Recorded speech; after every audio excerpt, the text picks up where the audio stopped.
The theme of today's session really hits home for me. Braze is a customer engagement platform that looks to humanize and deepen brand and customer relationships through highly relevant and personalized engagement across all of your channels.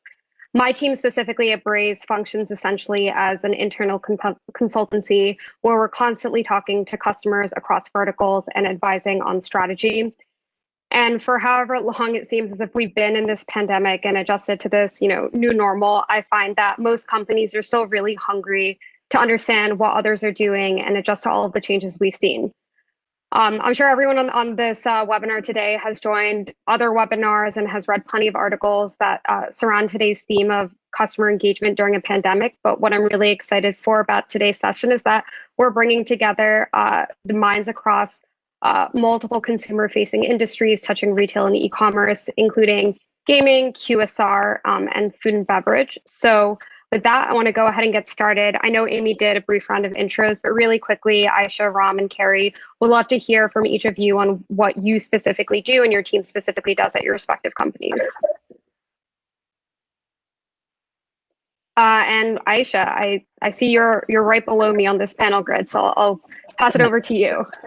Yeah, so my name is Aisha Ndlovu. I am part of KFC's performance marketing team. I oversee our CRM strategy, so all the day-to-day operations, everything from communication to the implementation. And also recently, I've been working on building our marketing tech stack so we can think, move, and be faster. So I'm really excited to be here. Ram, you wanna introduce yourself next? Yeah, thank you, Neha, and thanks, Aisha, for your intro as well. I kind of lead the e-commerce and digital strategy for Microsoft for all our consumer products, which is Windows PCs, Xbox, gaming consoles, and Surface laptops and Office collaboration software. This role entails me enabling digital transformation for all our third-party retail partners, to name it from Best Buy to Walmart to Target to JD.com in China to Harvey Norman in Australia. So we kind of work with partners globally across the world. And my role is to really help our partners deliver compelling digital experiences so that they can meet the customers where they are in their customer journey. Great, thanks for that, Ram. And lastly, I'll hand it over to Kerry. Hi, everyone. Kerry Doyle. I oversee data and experience products for ABInBev within the digital arm of what we call Bees internally, so our B2B e-commerce ecosystem. So I oversee things like Braze, our customer data platform, as well as any digital products that enhance customer experience, so business development products and customer support products. We're a global team, so we oversee the B2B retail experience for small businesses, wholesalers, and restaurants and bars globally, where ABInBev sells their beer portfolio, which is across the world. Thanks, Kerry. Before getting into any specifics around engagement strategies, I think it would be great for all of us to hear about some of the consumer behavior changes you guys have seen. Like I said, unfortunately, and as I'm sure we've all experienced, the pandemic has lasted longer than we all would have hoped. And with that said, having lasted this long, we've seen a lot of different behavior changes. We know, of course, that consumers were forced to go online and there were some extreme acceleration of e-commerce adoption. But from each of your perspectives, I would love to hear what you think has been one of the most surprising behavior shifts you've seen and a change that you expect to last once we're able to return to normal. Kerry, since you introduced yourself last, I'll hand it over to you first. Great. So I think ABInBev as a company, we have a lot, we're a global company, but we do business on a local level. So we brew our beer in the markets that we actually sell to those businesses. So when we think about the impact of COVID, we're greatly impacted depending on our business in each of those markets and depending on how government regulation existed in each of those markets. So we pivoted a lot of our supply chain to also support our small and local businesses by producing hand sanitizer and face masks and supporting the local businesses that we operate within. Prior to COVID, we actually had already started digitalizing our relationship with our customers. So including e-commerce platforms and not just having that offline interaction with the customers on a daily or weekly basis, but introducing kind of some digital platforms that enhance the relationship with the customers. So COVID definitely sped up the relevancy of this, but definitely also validated that this was the direction that we needed to go, and also gathered strong interest from all of our markets on where we were going for the future. Yeah, that's great to hear. I've heard from a lot of companies that were making some of these strategic investments a year ago, or some time prior to COVID, that they're really starting to see a payoff now because they were already kind of ahead of the game rather than trying to catch up when, all of a sudden everyone was in lockdown and everyone needed to go online. So really cool to hear that it's working out really well for bees specifically at ABInBev. Ram, would you like to share one of the customer behavior changes that you've noticed? Yeah, no, thank you, Neha and Kerry. That was really great to kind of see that insight. So for us, what we've really seen, as all of us have seen, that we've altered almost 10 years of transformation, perhaps in the last 5-6 months. That's just been the sheer pace at which things have moved to digital first models across. But if I had to kind of pick one trend which I kind of see as that stands out for me across all the trends, I would say that trend for me is that of live, all things live, and live commerce in particular is what I kind of see, becoming front and center of many experiences. And I say this for several reasons. I think we all as shoppers like to have a kind of emotional experience, because shopping is an emotional experience for most of us. And what live streaming is doing, or live commerce is doing, is that it's bringing all those elements of education, it's bringing the element of entertainment and social interactivity, and bringing all those three pieces together. So in many ways, it's trying to replicate that IRL experience that you would have in a store, but now happening online. And while this has been extremely popular with retailers in China, and we saw that most recently in 11/11, the Singles Day, where both Tmall and JD.com did significant amount of sales using live stream. I kind of see that democratization of live commerce happening now much more across the entire globe. So for me, that's one of the key trends that I see going forward. Yeah, totally agree. I think this upcoming holiday season that's already kicked off in October, we've seen a lot of innovative companies that try to incorporate live stream. For me particularly, I'm going to be really looking forward to the blend of social and live streaming together, and our ability to integrate social commerce into all of the live streaming capabilities that our companies we know are investing in and building out. So maybe not, we may not see it that much this year, but as we see, Instagram really double down on what social commerce can look like, I think we'll see a lot more come from live streaming as well. Lastly, Aisha, any consumer trends from the QSR space that you find interesting? Yeah, so I think it's safe to say that COVID really has left its fingerprint on all industries, right? But the first thing that really comes to mind, and I could be biased because I work in the QSR space, is restaurants. And we all have to eat, right? And so I think that before COVID, we are starting to see that across the country that people were utilizing delivery, the head apps, right? These were part of our ecosystem, a huge difference. But when March hit and we had statewide mandates, we saw this huge surge in delivery. And that makes sense in part because of necessity. It was our only option at that point. But I think what's really been interesting to see now is the reason why consumers are utilizing delivery and curbside. And in part, I think the three biggest reasons that come to mind are like, first, safety, right? So that's really top of mind for a lot of consumers. The second is speed. It's really easy And then the third is really convenience. And I think those kind of two play well together, but the sense that people can order online, they can then go to the actual restaurant, pick it up for themselves.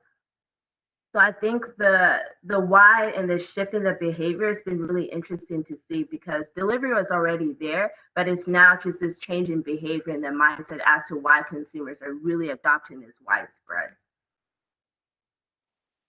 Yeah, absolutely. I know when we were talking earlier, we were saying how delivery and the concept of buying online and picking up in store, one has seen a lot of traction this year as companies were thinking about it last year, but also how specifically delivery has moved from this luxury for the food and bev space into a necessity. It goes beyond just QSR and on-demand food delivery companies, but also when we think about groceries as it relates to food and bev and how we eat, delivery has just really exploded this year, because I think part of it is the safety factor. But even though consumers are coming in for that safety factor, they're realizing the convenience that lies behind just having your groceries delivered to you. So I'm sure we're going to continue to see that.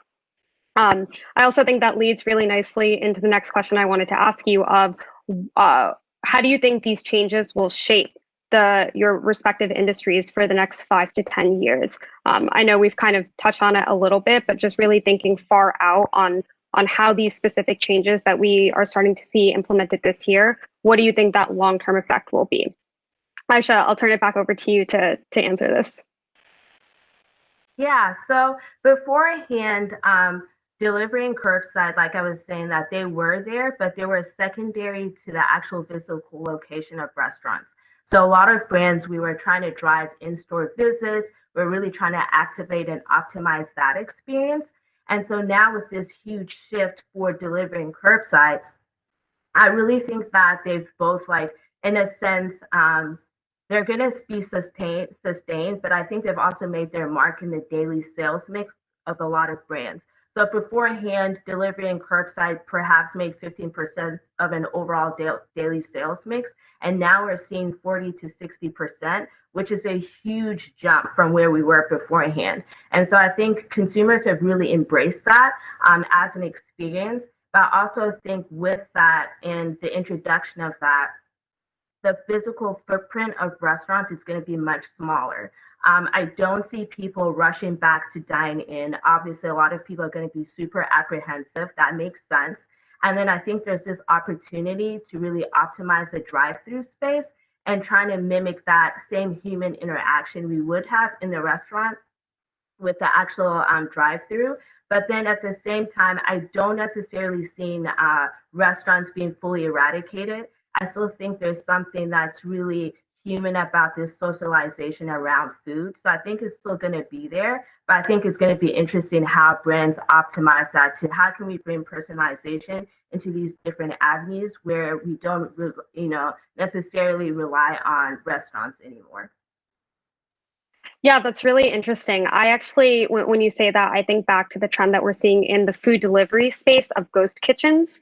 And I actually think I was reading, I think it was Chipotle, but I may be wrong on the actual QSR brand, but they are opening up their very first location that's purely for delivery, which is really interesting. And I think to what you're saying, the footprint of restaurants where people are going in and actually eating there or picking up their food there, that may diminish, but I'm going to be curious to see over the next 5 to 10 years if we see the pop-up of these like kitchen-only type restaurants and QSR locations. Ram, I'll pass it over to you next to think about the e-commerce industry and where you see it going in the next 5 to 10 years. Yeah, no, it's actually quite great to see the parallels to what Aisha was just sharing and how we kind of look at the e-commerce industry as well. The three eternal truths of an e-commerce industry has always been around, price, selection, and experience. And while we have seen that typically with retail, there's been a lot of focus in terms of experience.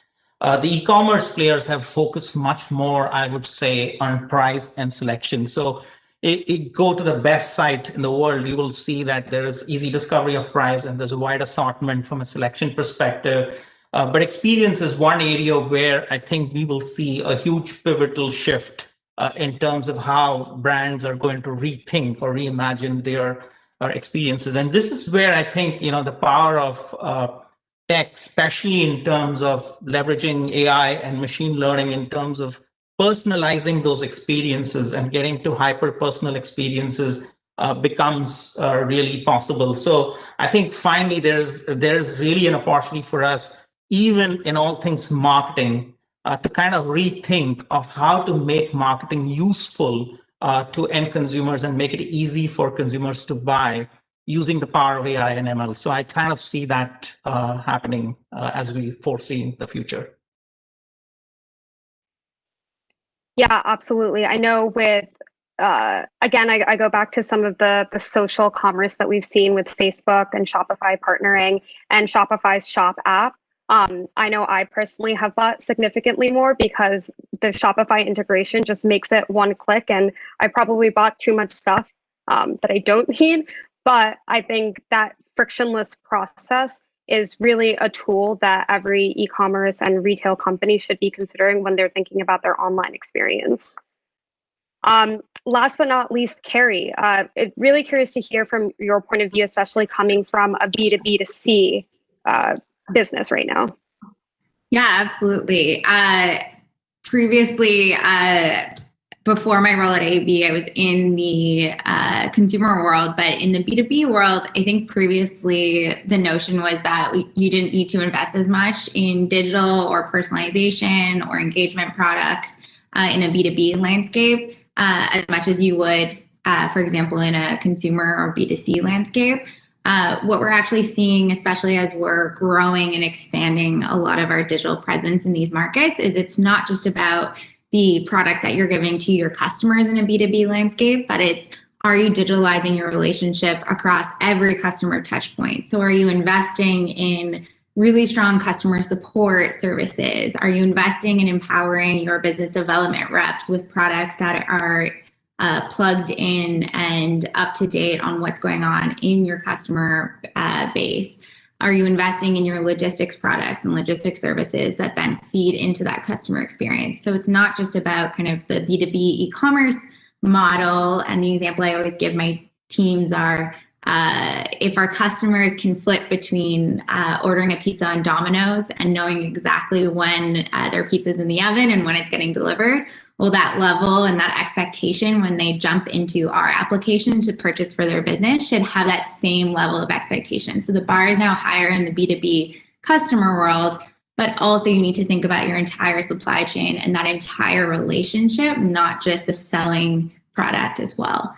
So that's definitely something that we're thinking about as we expand geographically, but also expand our depth in how we think about digital. Yeah, I love the idea of the transparency throughout every single touch point. And I'm sure you're going to hit on this later, but I remember when we were talking leading up to this session, all of the ways that you have invested in making sure you're making every touch point with your customer and then thinking about their relationship with their end customer, right? So the B2B, but then also thinking through to that end consumer lens and how you can support the growth of the B2B, which then supports the B2C part of it. Exactly. And that's our overall growth objective. We only grow if the businesses that we sell to then also grow, right? So how are we developing that relationship and not just pushing, but pulling our customers, building that customer-centric vision and really setting them up for success on that end-to-end, the B2B to B2C. I have a great example for a follow-up question that I know you'll cover, so I don't want to spoil it, but definitely that's something that we have to think about in our engagement and our growth strategy across our platforms. Yeah, and actually, I think that's a good lead into the next question. So I'll ask you to answer that one first. I know that you started this effort of digitalization prior to COVID, and I'm sure COVID only accelerated your investment in where exactly you were prioritizing. But I would love to hear from a business organization point of view, how you thought about like any type of expansion of these efforts, whether that be product changes, reorganization within Bees, or any type of market expansion. Yeah, absolutely. So considering you're from Braze, I'll give a Braze example. The way we operate Braze within our global product suite is that we have kind of a central center of excellence that does a lot of the audience segmentation and data capabilities is the team that we we call it, on the global level, and they work with our local marketing teams across each of our zones. So the example that I have specifically for COVID and how we kind of had to pivot and be a little bit more dynamic, especially as you look at region by region. In the Dominican Republic, we actually empowered our communications teams in the DR to work and communicate to our businesses on what are the best practices to pivot to kind of safety requirements and regulations. So understanding what public health in the Dominican Republic was saying, and then how that actually should be communicated to a B2B, B2C standpoint. And then how are we providing services to our businesses that are still open? And for the ones that aren't open, do we have visibility and data on that? So what we actually did is we used surveys to communicate with our customers in the eCommerce customer application. And then we actually created a consumer-facing website for our colmados specifically. Colmado, for those of you that haven't been to the DR, that's like your bodega in New York City. And then created a consumer-facing portal where the consumers could actually see which colmados near them were open or closed in real time. And so that's a way to also really boost smaller retailers during COVID and empower them with up-to-date information on how to run their business. So that was a great example from our Dominican Republic team, and kind of a great example for us on how our marketing strategy has to be global, but also enabled with local nuances for sure. Yeah, and I think we saw the need for a lot of that during the past 8 months, as when we look globally, but also specifically within the US, regionally, different states, different counties, different cities were all operating under different levels of restrictions. So that ability to be able to communicate to your end customer based on where they actually are became all the more important. Exactly. And then when you look for us at what we call on-premise or off-premise, right? So are you consuming our products on-premise? That's very different regulation than the people that were having delivery and can have that direct-to-consumer relationship off-premise, right? And so that also ties into our segmentation strategy there. Got it. Yeah, that totally makes sense, and it's great that you guys were able to do that. Aisha, from KFC and Yum's point of view, what did that organizational effort look like in order to address the consumer changes that you were seeing? Yeah, so we were already making huge strides towards this overall digital evolution. But I think with COVID, and as Kerry was saying, it's really accelerated and indicated the need to have teams and solutions in place that could help us pivot really fast. So what's really also interesting about our brand, just within the US, we have over 4,000 restaurants in the country and counting. And then also too, we have franchisees which are in different locations. So some are in rural areas, some are in suburban, urban cities. So there's a lot of different factors to consider. But one of the first things was really utilizing our scale. And I think that's something our brand does really well. And starting to address how can we talk to our employees, how can we talk to our franchisees, what does that look like? Because to Kerry's point as well, there are a lot of different restrictions, and then how could we use this investments that we had already made to kind of push this forward. And so it was first utilizing the teams that we already had, but then we've started to build other systems, not all that I can speak to, but just trying to see how can we push that forward with just the moving landscape. Got it. And then Ram, from Microsoft and the partnership that you have with your third-party retailers, what did that organizational effort look like? Yeah, and I'm going to kind of just build on what Kerry just shared, that for Microsoft to grow, we can grow only if our partners sell better, right? So our success is directly linked to our retail partners' success in many ways. And to that effect, when the pandemic came into form, I think the first thing which we did was that we realized that a one size doesn't fit all, because different partners are at different level of digital capabilities, especially when you kind of look at it from an e-commerce, omni-channel and a marketing perspective. There are varying capabilities that exist across different partners. So one is just to be empathetic and understand where each partner is in that journey from a capability standpoint. But then as a trusted advisor to our partners, I think we have a role in terms of also identifying what are some of the quick wins that they can put into place on either of these three dimensions, which will help them recover. Because I think the first step when the pandemic hit for all our partners was to kind of get into the mode of recovery. So we really focused our efforts in terms of just recovery and response in that sense.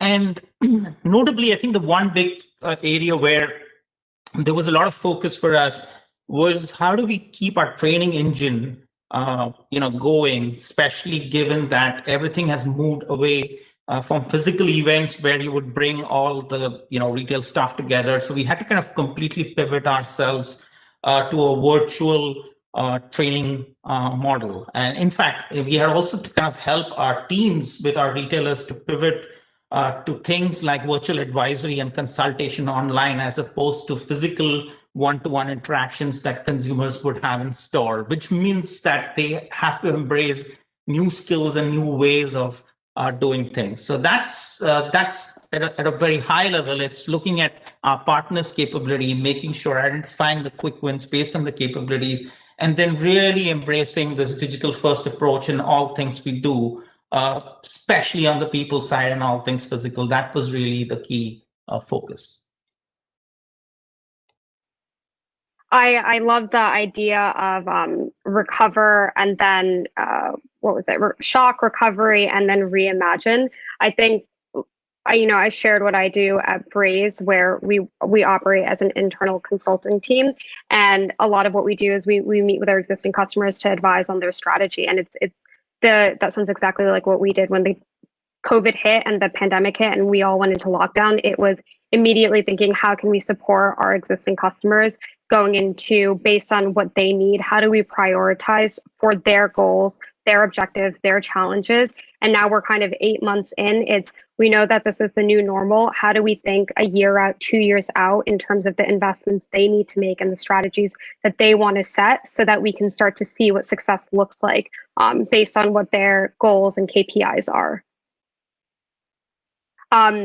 So moving on to our next question, it is a panel on customer engagement, and I would be remiss not to ask a question around your specific customer engagement strategies. So I would love to hear from each of you just one, specific campaign or initiatives that you guys have run during the past 8 months that have really resonated with your end customers.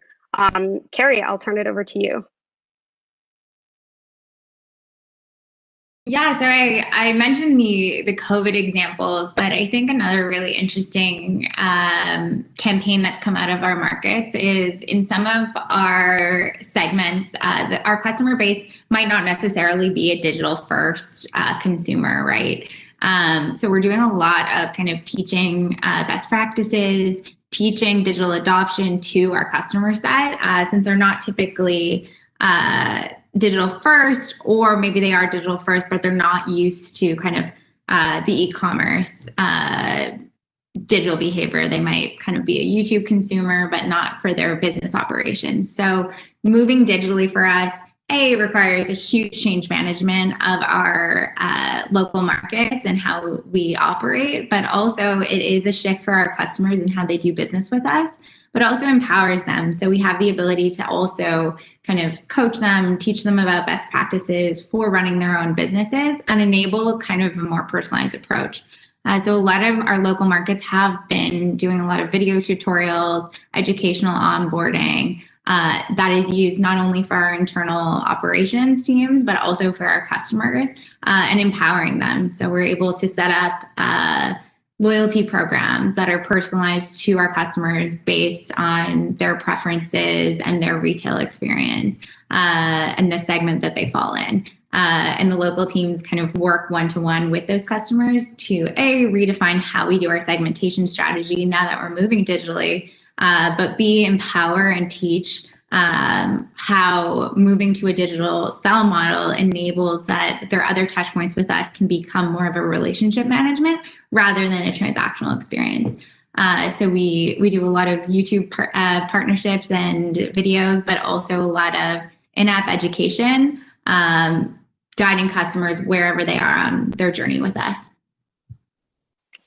Curious to just hearing what you said, I'm curious to know what the role of testing and experimentation and just iteration on how you built up those relationships and the programs that you're talking about looked like over the past few months.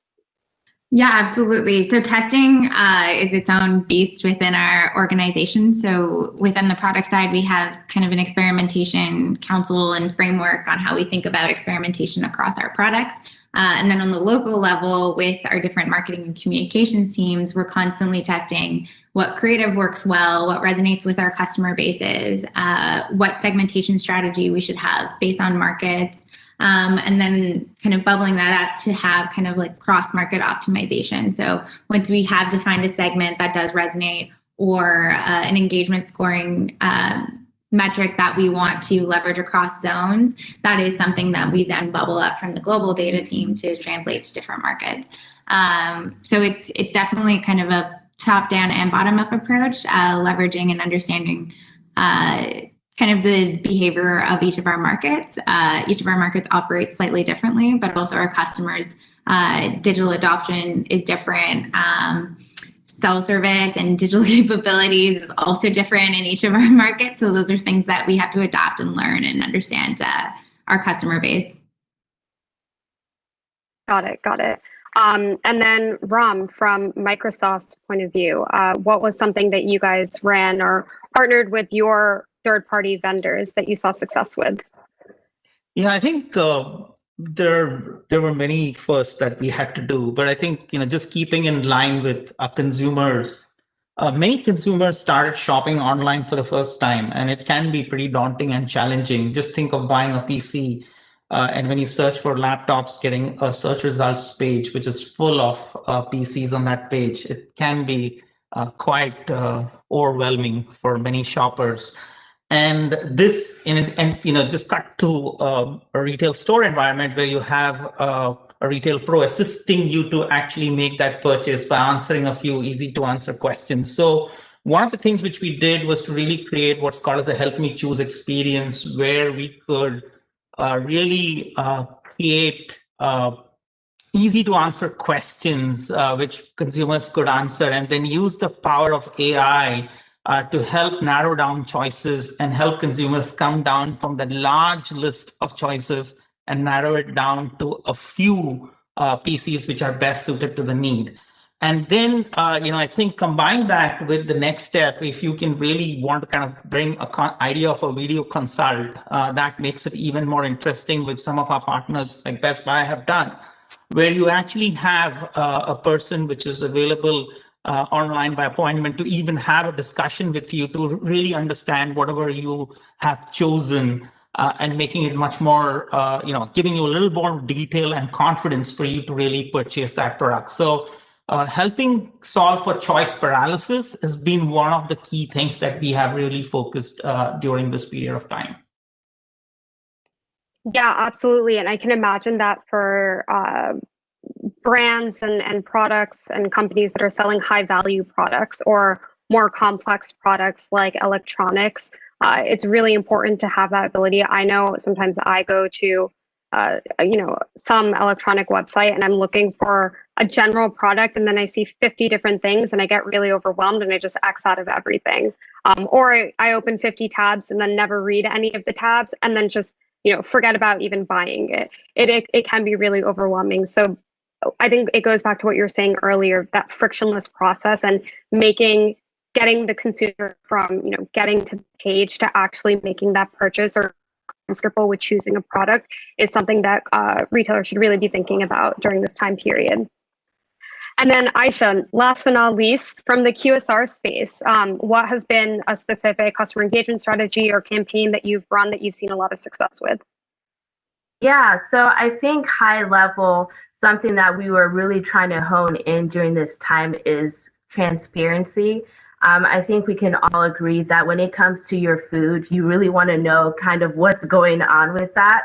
And so I think as a brand, we really embrace how can we be more transparent to consumers. in all aspects of the business, right? There's so much uncertainty that was going on during this time. So we really try to see how can we weave that into our communications? How are we communicating to our customers about what we're doing to keep them safe?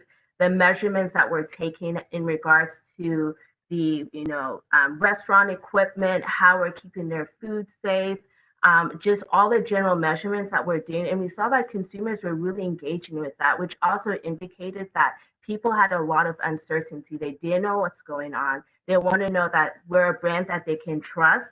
And so I think that was a huge key for us. And then the second thing as well, right? The pandemic is also going on, but we had a whole lot of societal issues that were also with that on the backdrop of that. So how could we also be transparent as a brand about our people? So everything from our frontline workers who are our RGMs, how are we being transparent with how we're actually handling and protecting them as well. To how we're also trying to be transparent as it comes to a brand and our core values. I think this is a time that people really want to know that the brands that they love and trust also share the same values that they do. So I really believe it was a time to not only be transparent with how we're actually facilitating our food orders, what we're doing within our actual four walls, but also what we're doing as a brand in regards to our society at large. So I think that was a huge key for us and a huge activator. And I think there's also always value in, obviously, I always love to say I'm in the business of selling chicken, but also understanding that there's a lot of things that are going on at this time and just making sure that we are empathetic with everything that we do. So I think that's really been successful for us so far. 100%.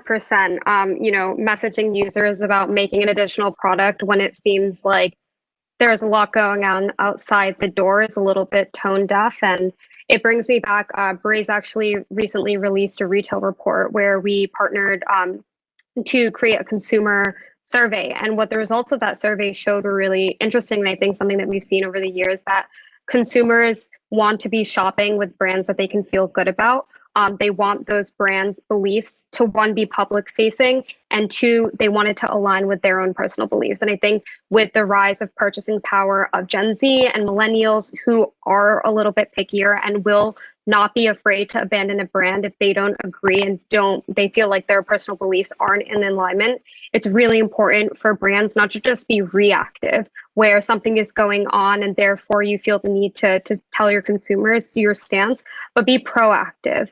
And then the second thing that you talked about of how you guys are treating your employees, another personal experience of mine, I subscribe to a lot of different QSR emails, and I always appreciated when I got some type of email, not just letting me know how they're keeping me safe, but how are they keeping their own employees safe. At the end of the day, they're people too, and I want to make sure that they're being protected by the companies that are employing them. So it's really great to hear that KFC was doing that as well. I know we're in the holiday season, which I'm still a little surprised by. It feels like the past 8 months have gone by in 2 weeks. But because we are in the holiday season, I would love to hear from the three of you again on how you guys are preparing for this upcoming holiday season, along with how it looks different from how you've prepared for the prior years. Ram, do you want to answer this question first? Yeah, sure. I think I can empathize with your emotion about how it feels like holidays just got started. But I think for us, holidays started off with Prime Day in many ways. Prime Day kicked off the holiday season with many brands actually coming together at that very moment in time. So if I have to look at three words that kind of look at holiday this year, and it's an understatement to say that it's going to be very different from anything that's happened in the past. It's started early, it's going to be long, and it's going to be digital focused. So those are the three things which I would really call out.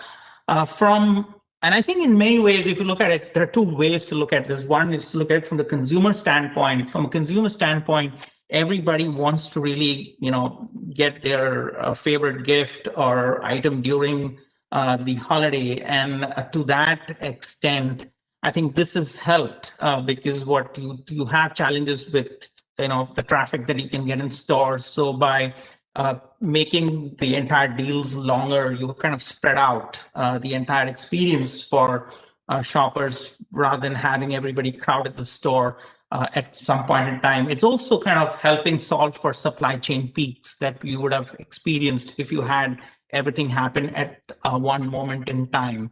So in that sense, we do believe like this is working. It's still going to be very interesting as to how the Cyber 5 plays out, because that's typically the moment where the maximum activity happens across all retailers, and we are yet to see what it is. From whatever indications we are seeing, it looks like it's going to be bigger than ever before in that sense, because consumers will still continue to shop during those 5 days, and those 5 days will still be the biggest moments during the selling season for us. 100%. I think I'm going to be curious when it comes towards the end of December and probably beginning of January, just reading through what those supply chain peaks look like. So we know the Black Friday to Cyber Monday will definitely be a peak period, but what other time periods have we seen where we saw increased ordering on consumers' part, and then how companies were able to handle the supply chain logistics? Kerry, from the bees point of view, what has preparation for this upcoming holiday season look like? Yeah, so in bees, or actually in our traditional business, we always have to kind of think on the B2B, B2C side. So our holiday season started months ago to ramp up for that B2C demand starting about now. But when we move to that digital-centric sales model, it also helps us enable kind of a more matched link between our B2B, B2C. So we can actually start to think about marketing and promotions all the way through our entire sales model. So that's been really exciting for us. We have some great examples of that in various markets where we're actually using very similar creative, and the campaign actually is launched from a B2B, B2C rewards and loyalty program completely integrated. So that's been really exciting for this holiday season. It's been aspects that we're still testing and learning a lot this year. And that's something that will definitely stay in place for future holiday plans as well, which is great. Yeah, that sounds really interesting. And I'm really curious to hear how else you guys are supporting, or what other initiatives you guys are going to think of when it comes to the B2B and then B2C support, because it sounds like you guys are doing a lot in thinking through the entire product journey all the way to the end consumer. So that sounds great. Aisha, last but not least, what are you doing, or what is KFC doing for the QSR space during the holiday season? Yeah, so everything has changed. Thanksgiving, Christmas, it's not going to look the same, right? So with that in mind, we're really trying to hone in on what makes our brand unique. And so with that, I think that if you've ever had KFC or any of our products, and if you haven't, I would highly suggest you do. But one of the things that really makes our brand unique is this idea of a home cooked meal that you didn't have to cook. And so we're really trying to zero in on trying to provide some sort of normalcy for folks.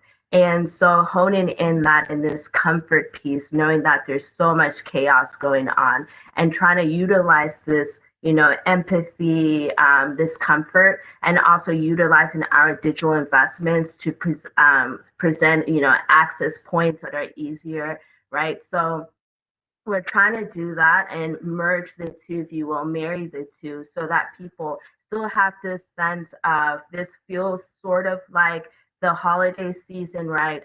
It still feels normal to me in some sense, but we're also, making sure that with everything that's going on, people don't have an added extra step of like, I have to do this. Like, I can utilize the e-commerce channels that we have present. I can utilize all these different touch points where, in a sense, I can focus more on family and have KFC, in a sense, really provide and deliver on the convenience and the access points that I think a lot of consumers are going to be craving for this year.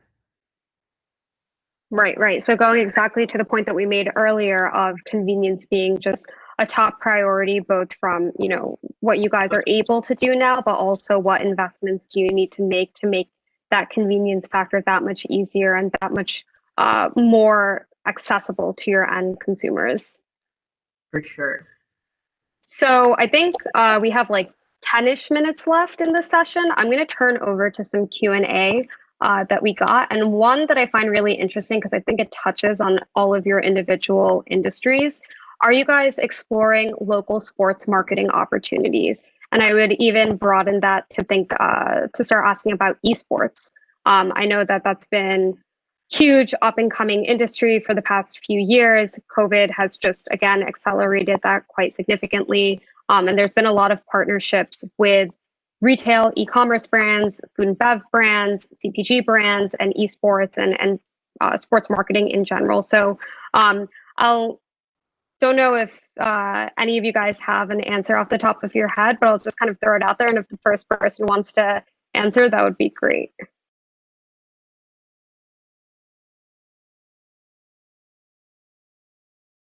So I think esports is a key segment, and especially for us in gaming, I think it does play a very important role. I'm not specifically aware, Neha, of any partnerships that really exist in this space, but the audience that's definitely in this space is quite synergistic with what we would have for, gamers would be playing FIFA or any other game in that sense. So I do see an opportunity to really leverage that audience in that sense. And so ABInBev as a global company, I mean, of course, we have sport partnerships with most sporting leagues. An example just from a branding perspective that I love from the US is our partnership with the Red Cross and sporting stadiums.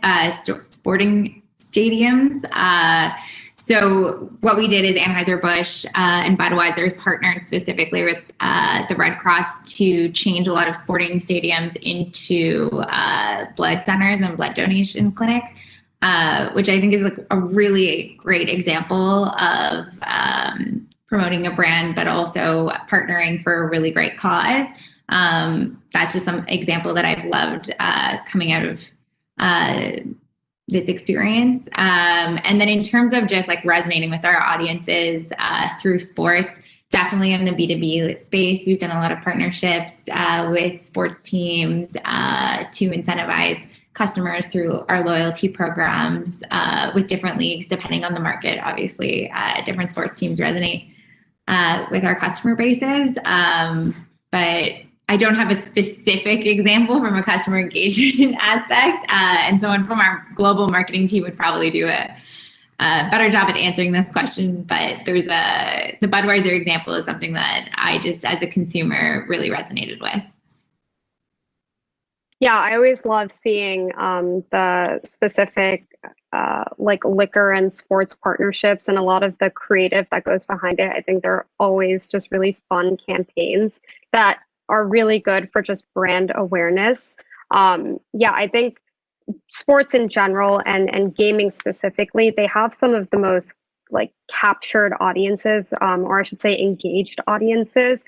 My brother is a pretty big gamer, and if he's playing, like, I'm not getting him away from the screen no matter what I do. And so those are really good users or consumers to get in front of with those types of partnerships. And I think a lot of retail and e-commerce brands are exploring that right now. And the ones who have started some of those early partnerships have seen a lot of success with it. One other question I'm seeing is, how do you approach emerging media channels and how do they factor into your overall strategy? Aisha, do you have an answer to that or a response? Yeah, so I think this kind of speaks to the idea of a modern brand. And so I think at this point, there's not necessarily a channel or a media platform or format that is off the table. I think at this point, it's trying to collect them all and see what works best for our consumers, realizing that we have different segments within our consumer base. Beforehand, it used to be an older demographic, but now it's becoming much younger.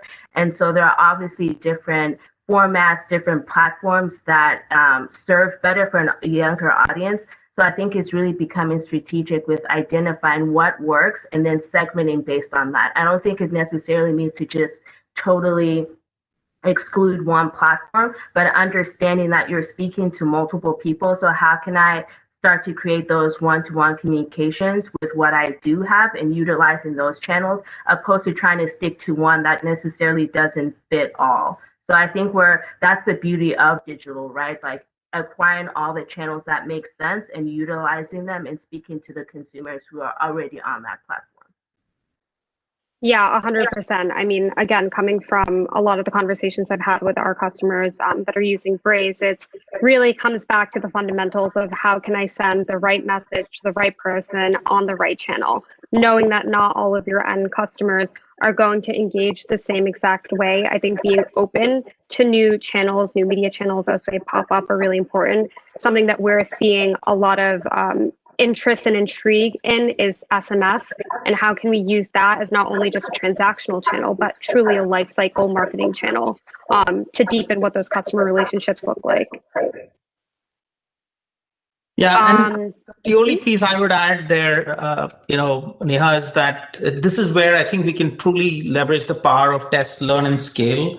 So whenever you have a new channel, I think typically our approach has always been like, rather than go scale immediately, because oftentimes you need to have a content strategy which kind of aligns very closely with the channel strategy. You can't have the content strategy not connected to the channel that you want to really experiment with. So we typically use the approach of testing and learning. And there's also the nuance of the tone and voice in one market from a cultural standpoint not being relevant for another market. So there are various factors at play here. So I think test and learn always helps you to kind of demystify and then figure out like what are the things that you, even if you can learn and tweak, that you can make a difference as we go along to scale to the next level.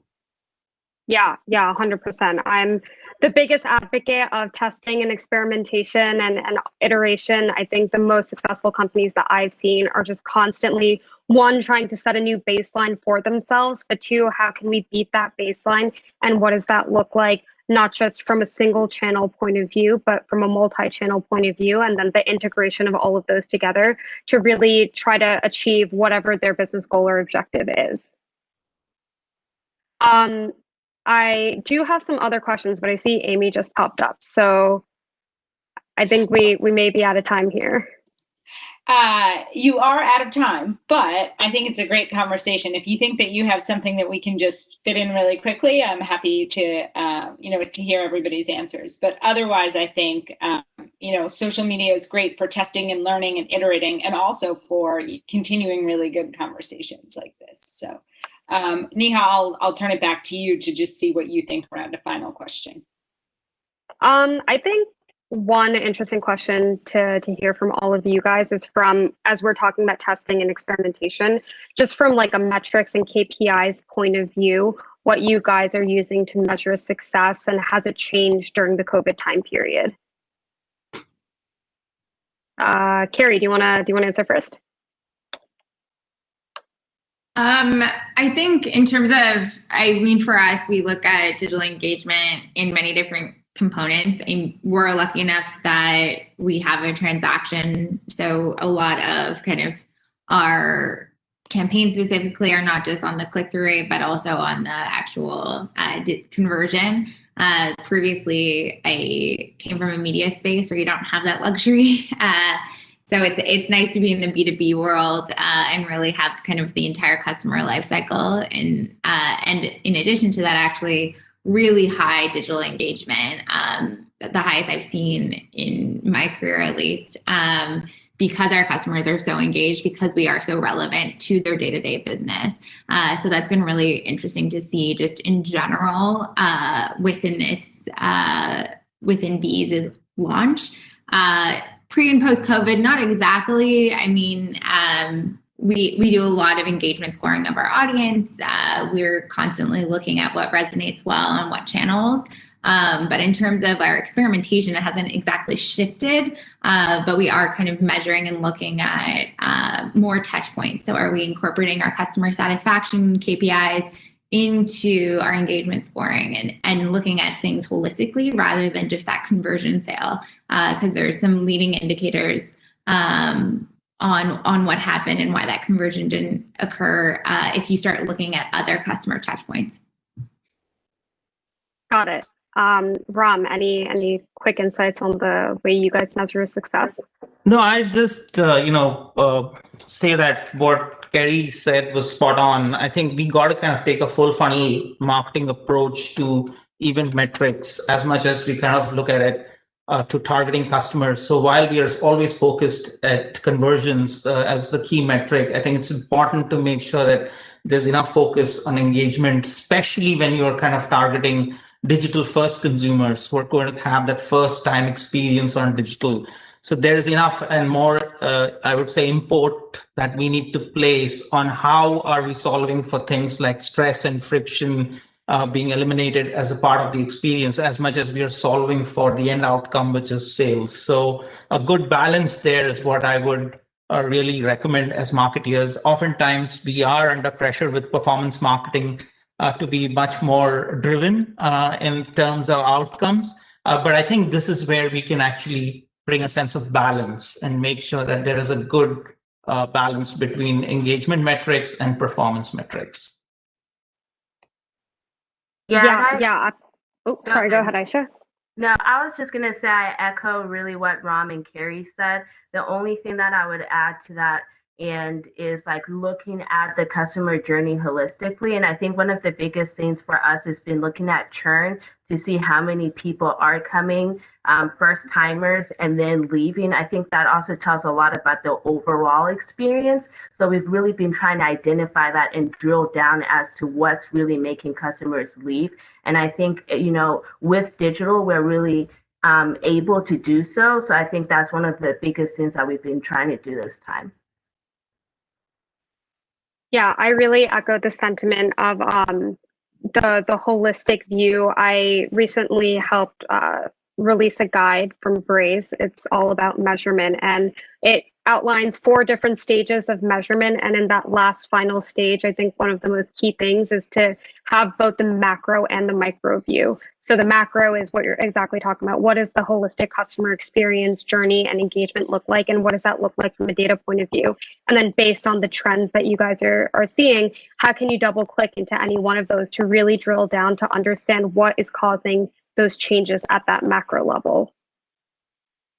Absolutely, and I would just add as a unsolicited piece of commentary, but I think one of the other really important things, at least that I've seen in when you're looking at full funnel and evaluating each stage, is also applying KPIs to each part of that funnel. So sometimes you might have an end goal performance metric that you're judged by, but in order to get there, there are 3 stages that you have to shift or you have to refine your strategy.